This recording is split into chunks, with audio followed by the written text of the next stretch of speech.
Hey, you, be careful. There's spoilers ahead. Whatever I just watched, it's got me left in a state of confusion, despair, and even lust. Let me say this, though. I had a statement in the last episode that said only 1 or 2 episodes actually make it to about a 7 out of 10.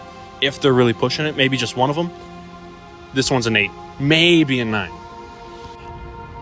It's got me feeling a range of emotions I never thought I'd honestly feel with the show on this one. Like, it's 20 minutes after watching it, and like, I'm still on edge. I'm edging from the show. Sorry, I'm not ever gonna do that again. Anyways, the episode begins with Master Chief Jimmy Rings, John Halo, talking to somebody, asking, "What is that? Why is it here?" And we never really get an explanation as to what it is, but we get an explanation who he's talking to. After that, it cuts to a little cinematic of a spore. And when I first saw that, I thought of like the intro to The Last of Us show on HBO. I thought that was really interesting. It isn't how, and obviously, I've come to accept the fact that it's not going to be like the games at all. I should have accepted it long ago. Would have saved me from a lot of heartache. But that's how it kind of introduces the flood. It starts with that spore and goes haywire from there. It then cuts to Miranda in her lab with a new lab partner, Janine, who brings up the fact that the spore could be awakened by numerous things, one of which a food source. And that sent me chills. I ain't even gonna lie. It sent me chills. Postmail, UPS, FedEx, I don't know. I received it from everywhere. Paramount went out of their way to ship me a bunch of chills down my spine. Eventually, Miranda asks Janine to leave because she won't shut up. She's asking too many questions, talking about too much, and Miranda's just trying to do her job.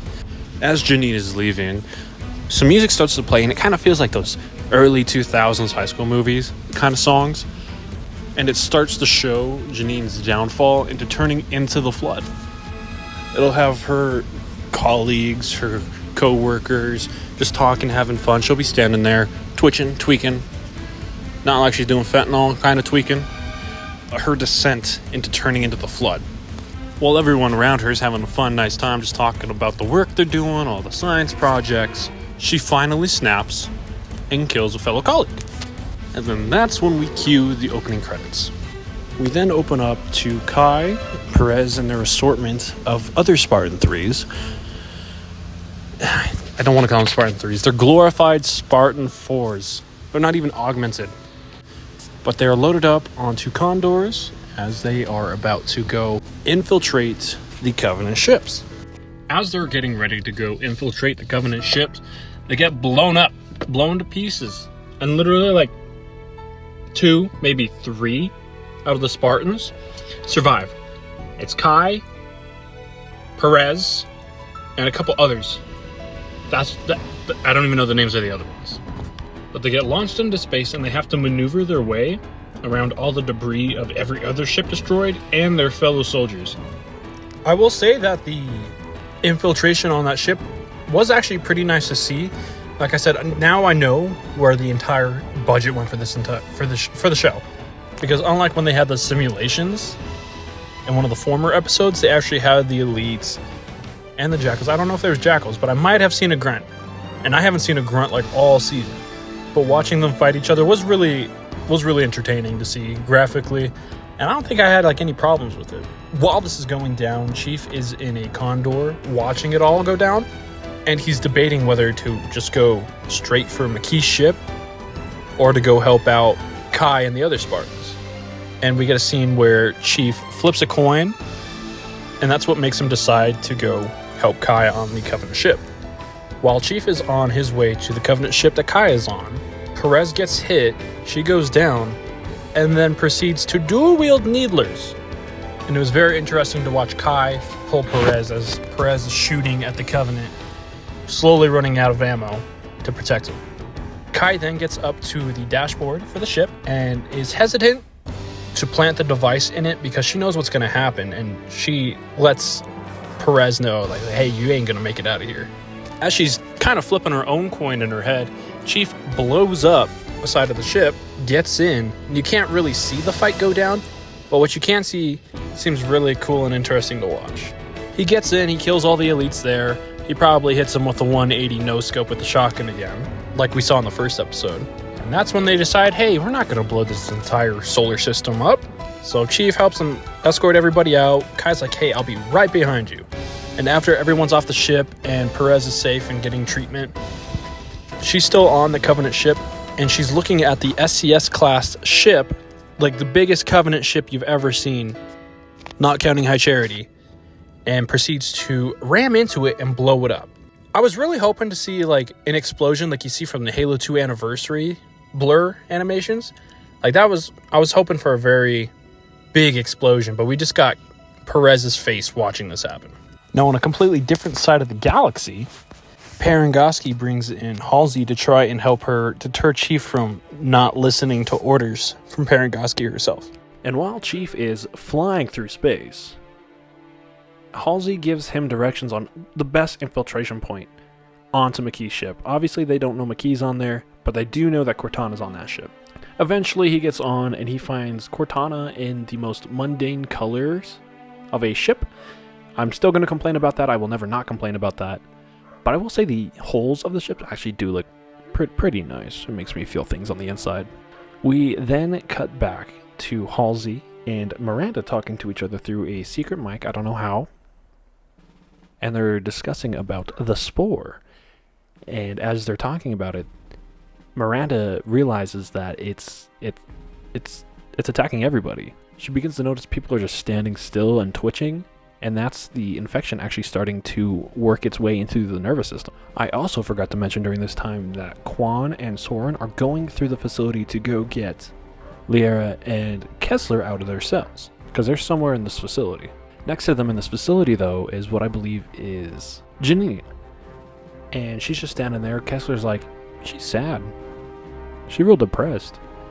And on the cell to their left is Ackerson. And at about the same time in the situation room with Halsey and Parangoski, and the prison room with Ackerson, Liara, Janine, and Kessler, all the Flood at about the same time within their hive mind begin to start attacking. And what we'll do is we'll cover the situation room first. As Miranda's kind of like bringing up what's going on, Halsey notices one of the guys' hands start twitching, and somebody attacks somebody, tosses them on the table, and they all try to make a run for it.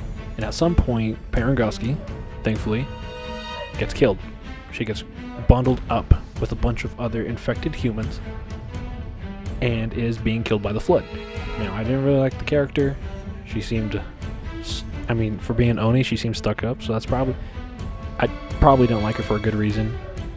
And I think the show wanted to do that, and I think they did a good job with that.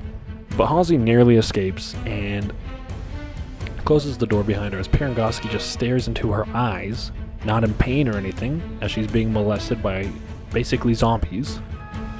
And Halsey makes her way down to the laboratory where Miranda's at, somehow unscathed, hypothetically. Halsey, in Halsey's truest form, is fascinated by what's going on. She's like, oh, this is amazing, this is wonderful. Miranda's over there having an existential crisis, like, what's going on? What's happening? What was going on here? And then all of a sudden, Halsey stops talking, and Miranda notices that she's infected. And the best thing that Miranda thinks she can do is to freeze her mother. And the cryotube looked like it was ripped out of Halo 4, and I really liked the design of even the cryotube. Now, on Lyra's side, as Kessler's talking to Janine, trying to get her attention or something, all of a sudden, Janine turns around and she's got a tentacle coming out of her shoulder. Now, I knew the Flood, obviously, were going to be somewhere in the season after I realized what was going on with the whole monster ordeal. I didn't know they were going to at least do that much. I know there's going to be a debate about, but the Flood forms, they should be more grotesque, more tentacles, more flesh. And I kind of agree with that, but at the same time, it was a spore, not a parasite. It is a parasite, but not like the little flood form parasites that you see in Halo Combat Evolved, all throughout Halo 2 and Halo 3, that infect its host. Anyway, as Miranda's favorite coworker Janine is trying to get through the rails, trying to get to Kessler and Liara, Ackerson takes the guard's gun and shoots the flood form dead. And the only way he was able to take it from the guard is because he's infected too. Also, I do apologize. I just realized that you guys can hear a dog barking. That's my neighbor's dog. My window's closed. It's not open. That dog is loud. Anyways, now we have a security guard, flood form, trying to get into the cell. And luckily, within the nick of time, Soren and Quan get there and kill him. Obviously, he doesn't notice that Ackerson's in the cell next to him until Lyra points it out, and they meet for the first time in a very long time. How they know each other, I don't know. I don't think they ever really met. I might be missing some of the lore. I don't think they met in the lore. I don't know. Anyways, they're trying to escape. They get into the parking lot of Onyx. It kind of looks like a parking lot.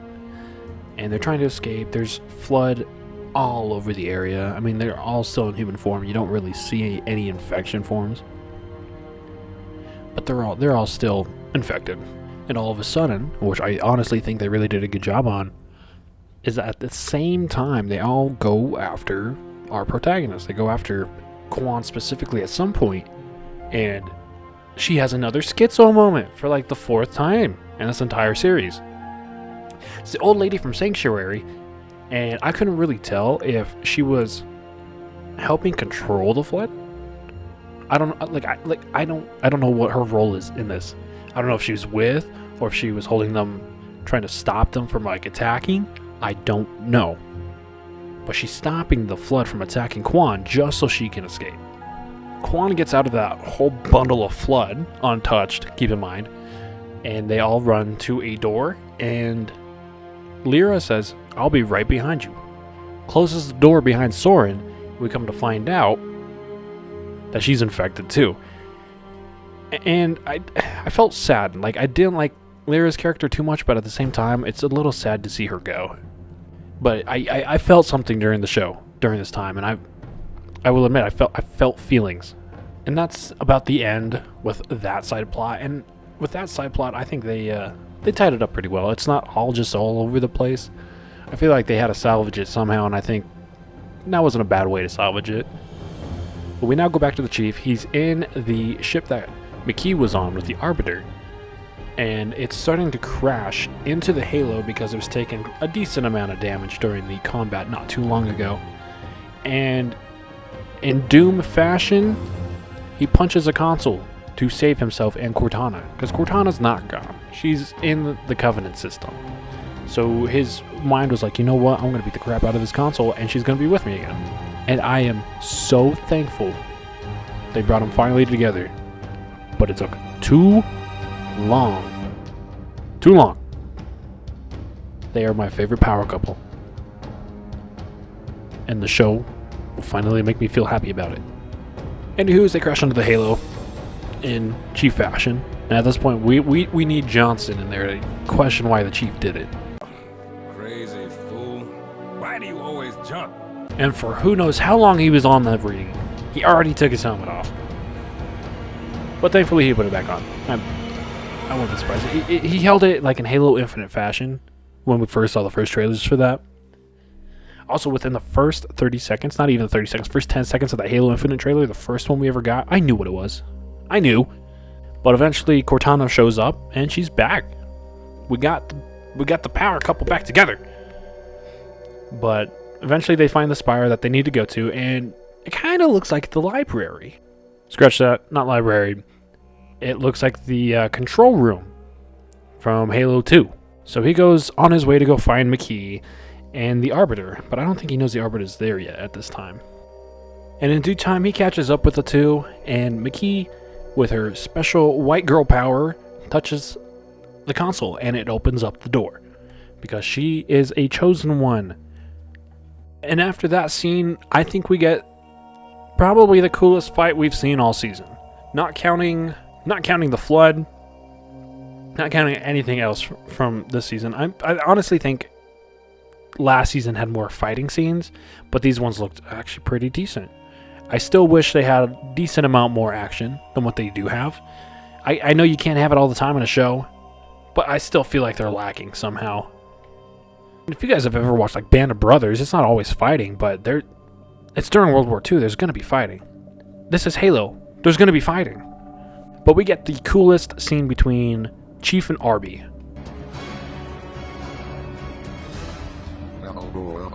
Hey guys. And they go band for band with each other on this one. They both fight with energy swords. The Arbiter switches hands like he's getting ready for a duel. The one that he should have had on Reach, but the third party that he completely destroyed took away from him. At some point, the energy swords run out. Chief starts using his grapple hook a lot more, and I don't think he's used it since the first episode, and completely demolishes that Arbiter's face. Like, not only does he break the helmet, he breaks his mandibles. He dislocates it, I don't know, and he's asking for death. He wants a warrior's death. And I thought that was really wonderful. And McKee's crying because her alien lover, I'm calling it, it's an alien lover, is now dying. And Chief kills him, gives him an honorable death. She then states, "Yeah, I'm a demon too." And it cuts from there, and we go back to where we were at the beginning with somebody talking to Chief, and it turns out it's Guilty Spark.